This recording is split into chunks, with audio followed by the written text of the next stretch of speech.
अगर पति मारपीट करे, दुख दे तो पत्नी को क्या करना चाहिए? राम सुखदास जी अपनी इस किताब के अंदर बता रहे हैं जनाब डॉक्टर रतनलाल, पत्नी को तो यही समझना चाहिए कि मेरे पूर्व जन्म का कोई बदला है, ऋण है जो इस रूप में चुकाया जा रहा है, अतः मेरे पाप ही कट रहे हैं और मैं शुद्ध हो रही हूँ। पीहर वालों को पता लगने पर वो उसे अपने घर ले जा सकते हैं, क्योंकि उन्हें मारपीट के लिए अपनी कन्या थोड़ी दी थी। क्या लड़के लड़कियों को एक साथ पढ़ने की इजाजत दी जा सकती है?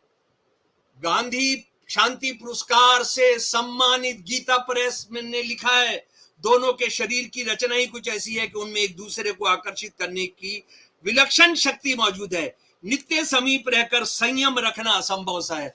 भला बताइए, अपनी हिंदू बच्चियों को कितना जलील कर रहे हैं, हिंदू बच्चियों को जलील कर रहे हैं कि अगर लड़कों के साथ मिलेगी तो उनको संयम रखना मुश्किल होगा।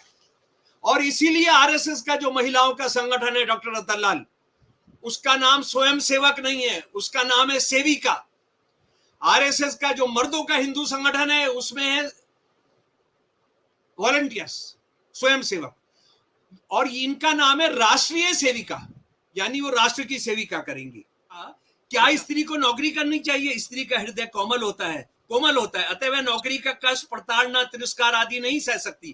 थोड़ी विपरीत बात आते ही उसके आंसू आ जाते हैं। अतः नौकरी, खेती, व्यापार आदि का काम पुरुषों के जिम्मे और घर का काम स्त्रियों के जिम्मे। कौन कह रहा है जनाब? ये जिनको 1 करोड़ रुपया मिला है, जिसके लिए हमारे दलित राष्ट्रपति गए थे उसका सम्मान करने, प्रधानमंत्री जी ने उनके सम्मान के अंदर उनको ये दिलाया है।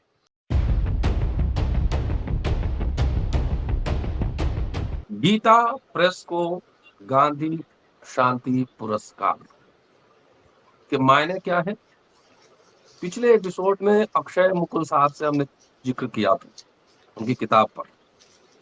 इस एपिसोड में शमसुल इस्लाम साहब हमारे साथ मौजूद हैं और विस्तार से आपको बताने वाले हैं कि आखिर बहुजन अपना इतिहास अगर गीता प्रेस में देखे तो उनके बारे में क्या लिखा हुआ है, किस किस तरह के लिटरेचर छापे गए, क्या आज जो इतना दक्षिण पंथ मजबूत है भारत में, उसकी वैचारिक पृष्ठभूमि गीता प्रेस कल्याण के थ्रू माध्यम से बना रहा था। दोस्तों, रतनलाल बोल रहा हूँ और आप देख रहे हैं अम्बेडकरनामा। पूरी विस्तार से इस विषय पर चर्चा होगी शमसुल साहब के साथ। पूरा वीडियो देखते, सुनते, शेयर और सब्सक्राइब करते रहिए। स्वागत है सर। जी जय भीम। जी, जय भीम, इनकलाब जिंदाबाद। जी सर। डॉक्टर रतनलाल और मेरे प्यारे सुनने वाले साथियों, दोस्तों, ये भारत जो है विश्व गुरु बनने जा रहा है, यानी आरएसएस बीजेपी के नेताओं का दावा है कि विश्व गुरु बनने जा रहा है। और वो विश्व गुरु बनने के क्रम में ही मोदी जी सब जगह जो एक योगा कराने वाला कोई टीचर जाके जो सब करा सकता था वो इस देश का प्रधानमंत्री कर रहा है, क्योंकि वो बात बहुत साफ है कि आपको इस देश के लोगों की रोटी रोजी, बेरोजगारी, भुखमरी, इससे कोई लेना देना नहीं है। आप जो है एक भारत का एक खास रूप, एक ब्राह्मणिकल रूप आप पेश करना चाहते हैं, और उसी का एक आप ये देखते हैं कि वो बाहर जाकर जो किताब बांटते हैं वो सिर्फ गीता होती है। गीता ही अकेली किताब है जो इस देश को रिप्रेजेंट करती है। और उसका सबसे खतरनाक पहलू ये है, जो गीता प्रेस में भी निकल कर आएगा, जिस पर हम अभी बात करेंगे, उसका सबसे खतरनाक पहलू है कि जो एक 5000 साल पुरानी सभ्यता है और उस सभ्यता के अंदर ब्राह्मणिकल इतिहास भी है, उस सभ्यता में तीर्थंकर भी हैं, उस सभ्यता के अंदर बौद्ध धर्म के मानने वाले, उसको देने वाले भी हैं, और जिनको हम श्रवण कहते हैं वो सब भी हैं, उसमें 4 वाग भी हैं। तो वो सारा मिटा दिया गया, सारा उसको खत्म कर दिया। और इस्लाम भी है, सिख धर्म है, ईसाई धर्म है। तो वो हमारी सभ्यता में से सब मिटा दिया गया, सब खरोच दिया गया, और सिर्फ एक एक पहलू जो पूरी तरह से रिप्रेजेंट ही नहीं करता, वो इस देश की जो जनता है उसका 10% को भी रिप्रेजेंट नहीं करता, वो उसको आप फैला रहे हैं। तो ये जो है बहुत दुखद घटना है। लेकिन जब गीता प्रेस पर हम आते हैं तो डॉक्टर रतन लाल, ये मैं शमसुल इस्लाम के तौर पर नहीं बोल रहा, मैं एक रिसर्चर के तौर पर बोल रहा हूँ, क्योंकि मैं जो है जो पॉपुलर रिलीजियस लिटरेचर है हिंदू औरतों को लेकर और मुसलमान औरतों को लेकर, उसका मैं एक रिसर्चर हूँ। तो जी, यानी ये जो लोकप्रिय धार्मिक साहित्य जो औरतों को लेकर होता है, उस पर मैं काम करता रहा हूँ पिछले 4 दशक से। और हमारे भारतीय उपमहाद्वीप में जो हिंदू औरतों और मुसलमान औरतों के बारे में हिंदू साहित्य और मुसलमान औरतों के बारे में जो मुसलमान साहित्य है, वो कितना शर्मनाक और कितना खतरनाक है, उसकी मैं चर्चा करता रहा हूँ। और ये गीता प्रेस जो है, गीता प्रेस उसका सबसे बड़ा प्रकाशक है हिंदू औरत के बारे में जो है।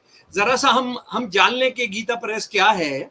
और ये जो आज घटना घटी है, यानी ये जो गांधी शांति पुरस्कार मिला है, गांधी शांति पुरस्कार एक पब्लिकेशन हाउस को मिल रहा है, तो ये अपने आप में सोचने की बात है। तो खैर, ये 1923 में बनाया गया था, एक मारवाड़ी थे गोविंदका जी, उनके जरिए बनाया गया था। और इसके बारे में बहुत सारी डिटेल्स हमको कहीं जाने की जरूरत नहीं है।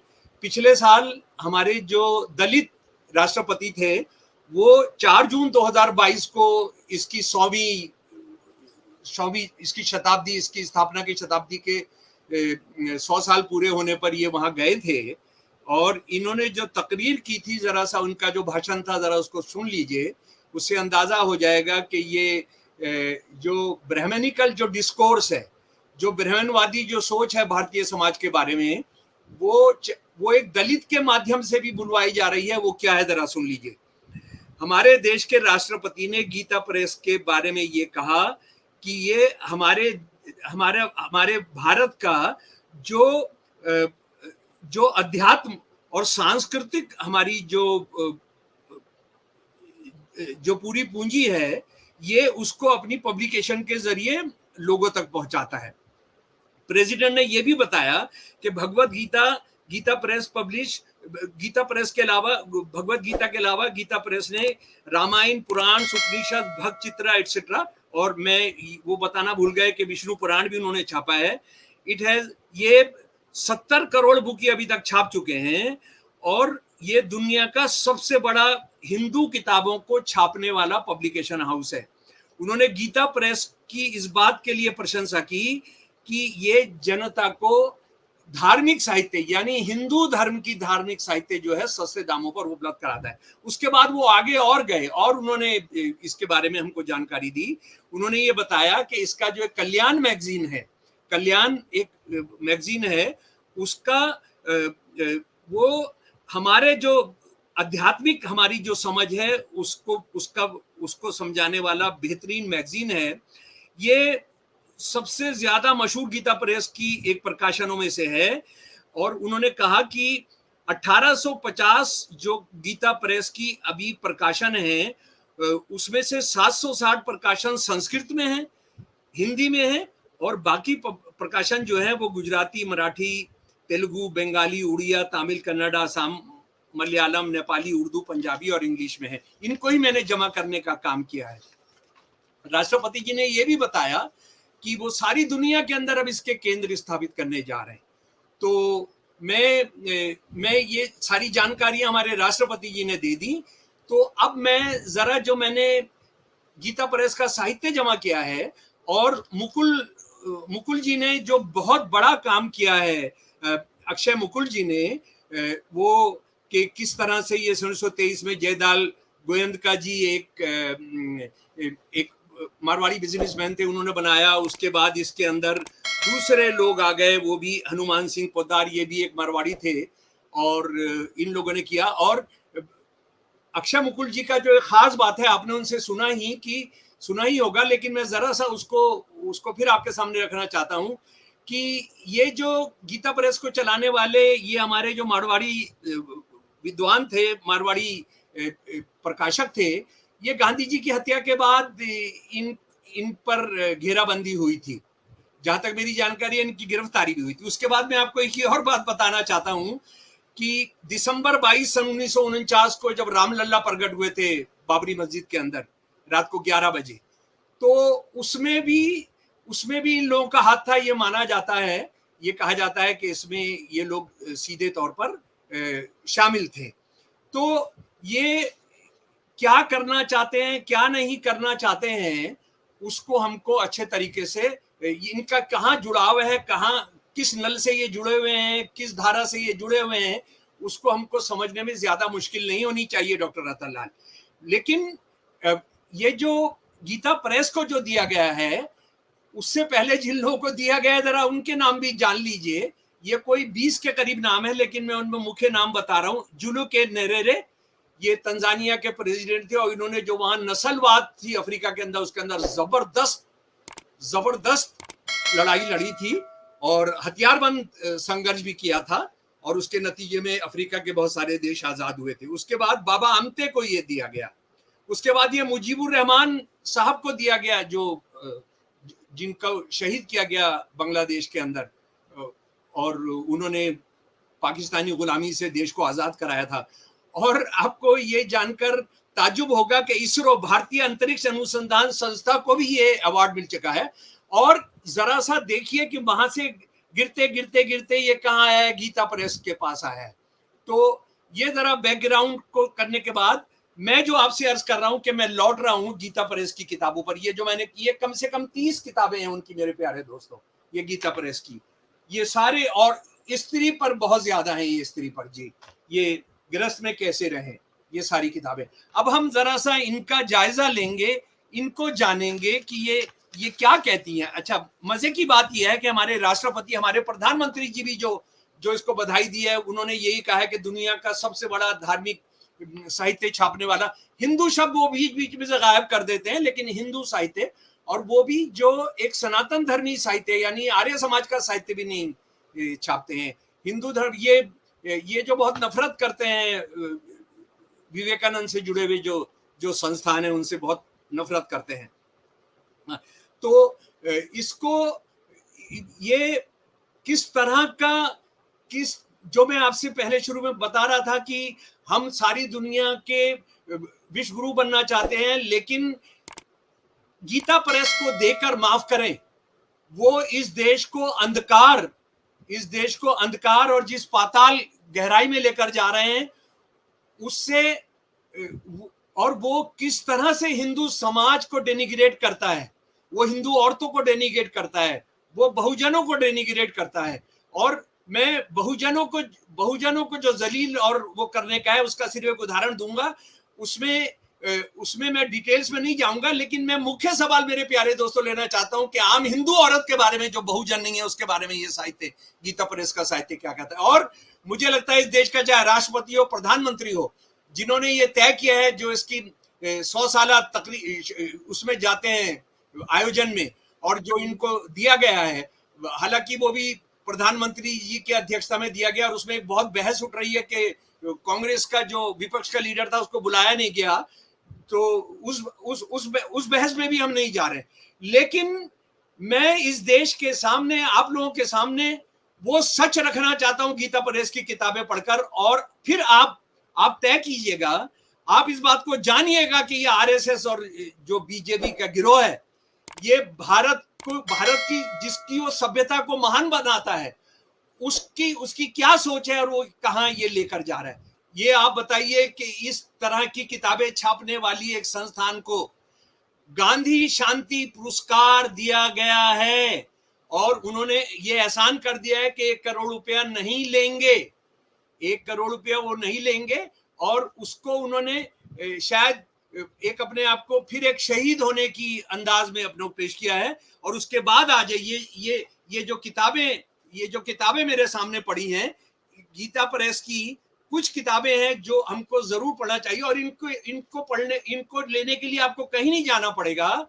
ये जो है कम से कम 50 रेलवे स्टेशन पर ये सरकार की तरफ से उनको दिए गए हैं स्टॉल्स, और इस पे हम बाद में चर्चा करेंगे कि किसी और धार्मिक संगठन को, किसी और धर्म के प्रकाशन को ये नहीं दिए गए, और इनसे कितना पैसा लाइसेंस का वसूला जाता है, इसका हमारे एक दोस्त राज्यसभा के मेंबर पार्लियामेंट थे, उन्होंने कोशिश की कि कितना पैसा जमा किया गया, उसका कोई जवाब नहीं मिला। लेकिन ये बताया गया कि कितने घर, कितनी जगह इनको दिए गए हैं, वो मैं आपको बता देता हूं प्यारे दोस्तों। इनको दिया गया है जी, इनको सारे रेलवे स्टेशन पर दोस्तों, सारे रेलवे स्टेशन पर इंडिया के अंदर 100 state minister, Indian railway minister of state Manoj Sinha ने 8 अगस्त 2014 को हमारे जो मेंबर पार्लियामेंट थे दोस्त, उनको जवाब देते हुए बताया था कि गीता प्रेस को 45 स्टॉल 165 स्टॉलों में से दिए गए हैं, और ये सामाजिक धार्मिक संगठनों को जो दिए जाते हैं उस कोटे में से हैं। उसमें यह भी पता लगता है कि ये कुछ दुकानें, कुछ स्टॉल जो है वो गांधीयन ऑर्गेनाइजेशंस को भी दिए गई हैं, लेकिन इनमें से कोई भी स्टॉल हिंदू धर्म के अलावा किसी दूसरे धर्म के प्रकाशन को नहीं दिया गया है। और ये तो जैसा मैंने आपको बताया था कि ये तो जवाब दिया ही नहीं गया कि क्या कभी इनसे किराया वसूला गया है।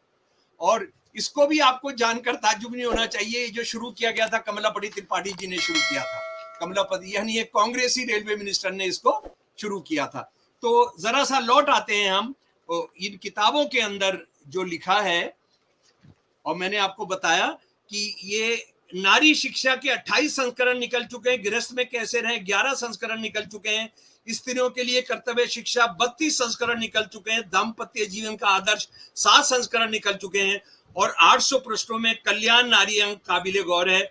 और ये कल्याण विशेष अंग जो है, जिसकी पत्रिका के हमारे प्रधानमंत्री भी और राष्ट्रपति भी तारीफ कर रहे हैं, इसका एक विशेष अंक है सती की गुणगान करते हुए, पूरा का पूरा अंक है सती के क्यों होना चाहिए। अब जरा सा मैं कुछ चीजें आपको पढ़कर सुनाता हूं। इसमें ये सवाल पूछा गया है, एक सवाल, ये जो साहित्य है इसमें बहुत सारा सवाल जवाब के अंदर है डॉक्टर रतन लाल। एक सवाल पूछा गया है कि क्या औरत और मर्द बराबर हैं, उसका जवाब सुनिए इस किताब के अंदर। कोई जोश में आकर भले ही ये ना स्वीकार करे, परंतु होश में आकर तो ये मानना ही पड़ेगा कि नारी देह के क्षेत्र में कभी पूर्णतः संविधान स्वाधीन नहीं हो सकती। प्रकृति ने उसके मन, प्राण और अवयवों की रचना ही ऐसी की है। जगत के अन्य क्षेत्रों में जो नारी का स्थान संकुचित या सीमित दिख पड़ता है, उसका कारण वही है कि नारी बहु क्षेत्र व्यापी कुशल पुरुष का उत्पादन और निर्माण करने के लिए अपने एक विशिष्ट क्षेत्र में रहकर ही प्रकारांतर से सारे जगत की सेवा करती रहती है। यदि नारी अपनी इस विशिष्टता को भूल जाए तो जगत का विनाश बहुत शीघ्र होने वाला है। आज यही हो रहा है जनाब। गीता इसको गांधी शांति पुरस्कार दिया गया है, जरा उसका सुनिए। औरत तो बराबर हो ही नहीं सकती, और आज औरत क्योंकि घर से बाहर निकल रही है, इसके दुनिया का विनाश हो रहा है। हनुमान पोद्दार साहब नारी शिक्षा में इसी पहलू को और आगे बताते हैं। स्त्री का बाल, युवा और वृद्ध अवस्था में जो स्वतंत्र न रहने के लिए कहा गया है, वो इसी दृष्टि से कि उसके शरीर का नैसर्गिक संगठन ही ऐसा है कि उसे सदा एक सावधान पहरेदार की जरूरत है। ये उसका पद गौरव है, न कि पारतंत्रीय। समझ लीजिए सब। ये जो इस्लाम धर्म के शरीयत वाले हैं वो ये बोल रहे हैं, या ये जो गीता प्रेस की किताब है उसको अंतर करना मुश्किल है। लेकिन होगा ये कि गीता प्रेस को 1 करोड़ रुपए मिलेंगे, उनको सम्मान मिलेगा, और मुसलमान जब कट्टरपंथी बात करेंगे 4 शादी की तो वो जेल में डाले जाएंगे। यानी आप ये देखिए कि हिंदू औरत के लिए कोई भी जुर्म कर लीजिए आपको कोई सजा नहीं मिलेगी। हनुमान पोद्दार ने नारी शिक्षा में इसी बात को और आगे लिखा, क्या स्त्री को नौकरी करनी चाहिए? स्त्री का हृदय कोमल होता है, अतः वह नौकरी का कष्ट, प्रताड़ना, तिरस्कार आदि नहीं सह सकती। थोड़ी विपरीत बात आते ही उसके आंसू आ जाते हैं। अतः नौकरी, खेती, व्यापार आदि का काम पुरुषों के जिम्मे और घर का काम स्त्रियों के जिम्मे। कौन कह रहा है जनाब? ये जिनको 1 करोड़ रुपया मिला है, जिसके लिए हमारे दलित राष्ट्रपति गए थे उसका सम्मान करने, प्रधानमंत्री जी ने उनके सम्मान के अंदर उनको ये दिलाया है। उसके बाद क्या बेटी को पिता की संपत्ति में हिस्सा मिलना चाहिए? गृहस्थ में कैसे रहें? लेखक स्वामी राम सुखदास का जवाब इस बारे में दो टूक है। हिस्सा मांगने से भाई बहन में लड़ाई हो सकती है, मन मुटाव होना तो मामूली बात है, वह जब अपना हिस्सा मांगेगी तो भाई बहन में खटपट हो जाएगी, इसमें कहना ही क्या है। अतः इसमें बहनों को हमारी पुराने रिवाज पिता की संपत्ति में हिस्सा ना लेना ही पकड़ना चाहिए कि धार्मिक और शुद्ध है। डॉक्टर रतनलाल जी सुन लीजिए, जो यूनिफॉर्म सिविल कोड आ रहा है, जो साजी संहिता आ रही है, उसके अंदर ये सब होगा। क्या लड़के लड़कियों को एक साथ पढ़ने की इजाजत दी जा सकती है? गांधी शांति पुरस्कार से सम्मानित गीता प्रेस ने लिखा है, दोनों के शरीर की रचना ही कुछ ऐसी है कि उनमें एक दूसरे को आकर्षित करने की विलक्षण शक्ति मौजूद है। नित्य समीप रहकर संयम रखना असंभव सा है। भला बताइए, अपनी हिंदू बच्चियों को कितना जलील कर रहे हैं। हिंदू बच्चियों को जलील कर रहे हैं कि अगर लड़कों के साथ मिलेगी तो उनको संयम रखना मुश्किल होगा। और इसीलिए आरएसएस का जो महिलाओं का संगठन है डॉक्टर रतनलाल, उसका नाम स्वयं सेवक नहीं है, उसका नाम है सेविका।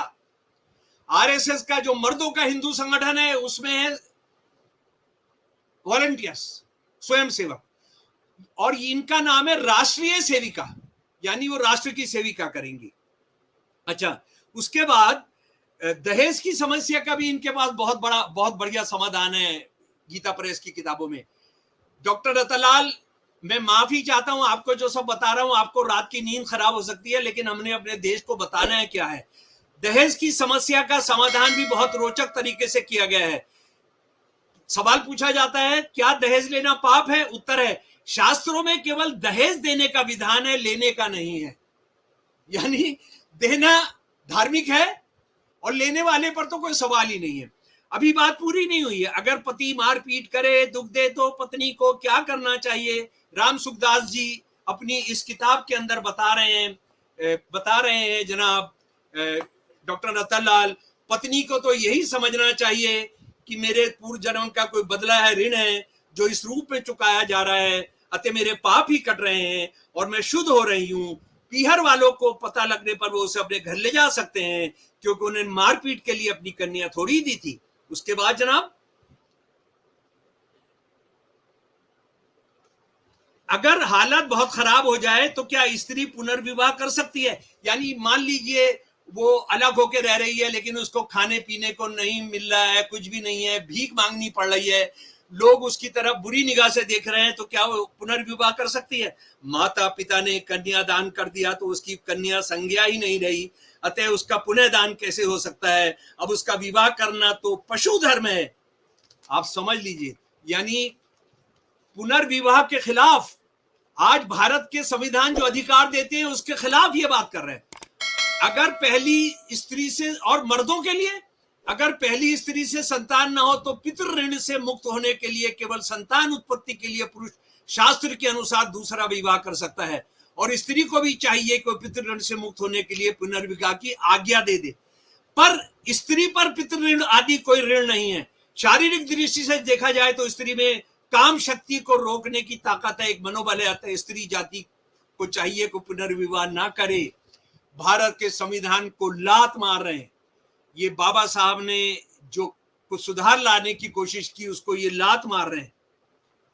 उसके बाद किस तरह से, मैंने आपको बताया कि कल्याण का जो नारी विशेष अंक है सती के पक्ष में, हिंदू शास्त्र के अनुसार सती परम पुण्य है, इसलिए आज इस गए गुजरे जमाने में भी स्वेच्छापूर्वक पति के शव को गोद में रखकर सानंद प्राण त्यागने वाली सतियां हिंदू समाज में मिलती हैं। भारतवर्ष की स्त्री जाति का गौरव इसके सतीत्व और मातृत्व में ही है। स्त्री जाति का गौरव भारत का गौरव आती है। प्रत्येक भारतीय नारी को इसकी रक्षा प्राण पर से करनी चाहिए। इसके अलावा क्या सुनना चाहते हैं आप? और आपको ये बात बताता हूं कि ये जो किताबें हैं गीता प्रेस की, उसमें बालक बुद्धिमान कैसा हो, एक सिद्ध प्रयोग, इसका इश्तिहार छपता है, इसका इश्तिहार छपता था, जिसे अपने बालक को अलौकिक बुद्धिमान यशस्वी देखने की सदिच्छा हो, उसे चाहिए कि प्रसव होने के अनंतर नाल काटने के पहले ही ये अद्भुत प्रयोग अवश्य करे।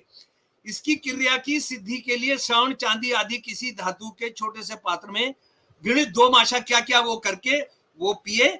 यह मंत्र पढ़कर जीभ पर यह बीज मंत्र लिखे। इन 4 मंत्रों से बालक को थोड़ा थोड़ा 4 बार मधु, द्वितीय, ब्राह्मणी और सिद्धि चिटाएं। यूं करने से बालक अवश्य बुद्धिमान और यशस्वी होता है।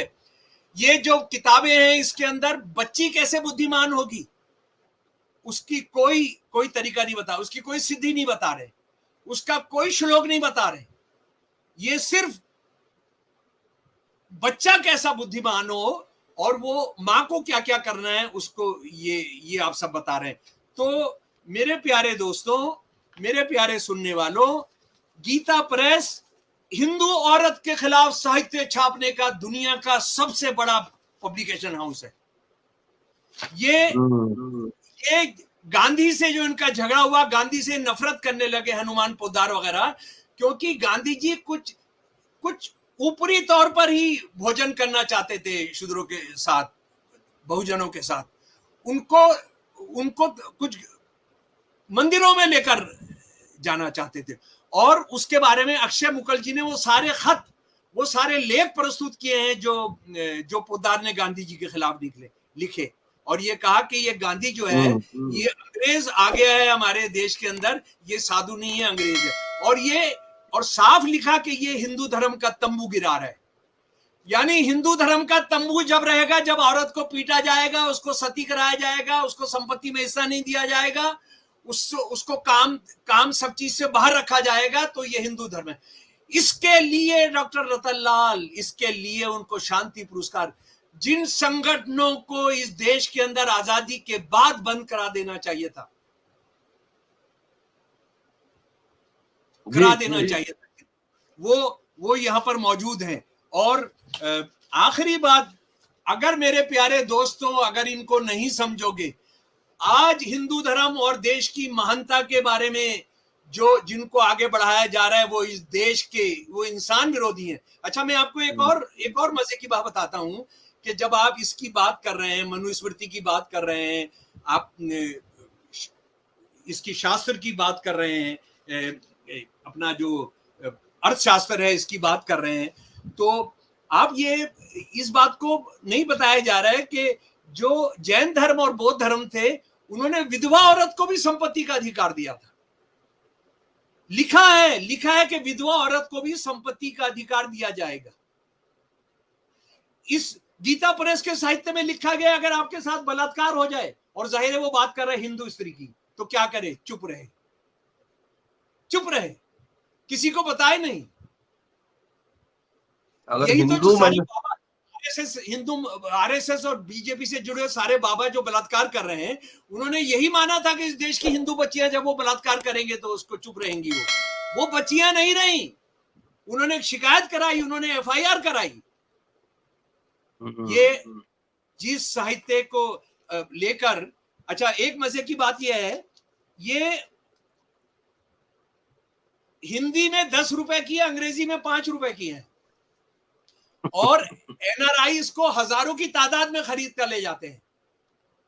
वहां दुनिया की सबसे डेवलप्ड पूंजीवाद और विज्ञान में रह रहे हैं, लेकिन वहां रहकर वो ये गीता प्रेस की किताबें, मैं अभी आपके पास मेरा जो पिछला है, ये गृहस्थ में कैसे रहे, इसका पिछले का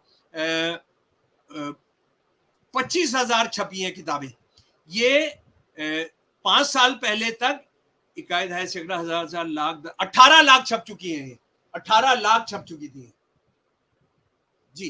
तो और उसके बाद ये स्त्रियों के लिए कर्तव्य शिक्षा, स्त्री, ये अंग्रेजी में है, अंग्रेजी के अंदर है ये। और ये मैं आपको बता चुका हूं कि मैंने जो पहली बार सबसे पहले किताबें खरीदी, डॉक्टर रतनलाल, बहुत शर्म की बात है, मेरा परिचय हुआ इन किताबों से, सुप्रीम कोर्ट के अहाते के अंदर गीता प्रेस की वैन आई हुई थी, गीता प्रेस की वैन आई हुई थी, और मैं वहां गया था खरीदने कल्याण और रामचरितमानस और महाभारत। उसके साथ मैंने देखा कि ये स्त्री वाली किताब, तो मैंने पूछा आपके पास ये कितने हैं, तो उसने लिस्ट देखी, उसने कहा 30 किताबें हैं हमारे इस पर। उनके पास 15-16 थी जो सारी मैं लेकर आया। तो मैं ये चाहता हूं डॉक्टर रतनलाल और अंबेडकर नामी की तरफ से होना चाहिए कि इस देश की जनता को कम से कम एक किताब तो पढ़वाई जाए, गृहस्थ में कैसे रहें, गृहस्थ में कैसे रहें इसको पढ़वाया जाए, और फिर इस देश के अंदर प्लेबेसाइड कराया जाए, मतगणना कराई जाए कि क्या इनको देना ठीक था, क्या ये देश विरोधी, इंसान विरोधी, हिंदू औरत विरोधी नहीं हुआ ये काम। मुंह छुपाने लायक ये देश नहीं छोड़ेंगे ये आरएसएस बीजेपी के जो नेता हैं। और डॉक्टर रतनलाल, मैं बार बार कहता हूं कि जिसको हम पुनर्जागरण कहते हैं, पुनर्जागरण जैसा हमारे यहाँ कुछ हुआ नहीं, बल्कि हमारे देश को ये 5000 साल पहले लेकर जा रहे हैं। और मैं जो बताना चाहता हूं कि ये आरएसएस मुसलमानों के खिलाफ कितनी बात करे, ईसाइयों के खिलाफ कितनी बात करे, इसका असली निशाना हिंदू समाज है, बहुजन है। इसको हमको अच्छे तरीके से समझ लेना चाहिए। जी, धन्यवाद। शुक्रिया सर, और बहुत शानदार आपने जानकारी दी। अक्षय मुकुल साहब की किताब पे हमने चर्चा की थी, वो आए थे अम्बेडकर नामा में। बहुत बढ़िया, बहुत तो हाँ, तो मैंने उनको कहा कि अब शमसुल साहब से अगला एपिसोड करूंगा। तो शुक्रिया सर। और दोस्तों, शमसुल इस्लाम साहब है रिसर्चर, बिना रिसर्च के, बिना रेफरेंस के कोई बात नहीं करते हैं। इससे मेरा भी ज्ञानवर्धन होता है। पूरा वीडियो आप भी सुनिए और लोगों को सुनाते रहिए। शुक्रिया, शुक्रिया। जय भीम।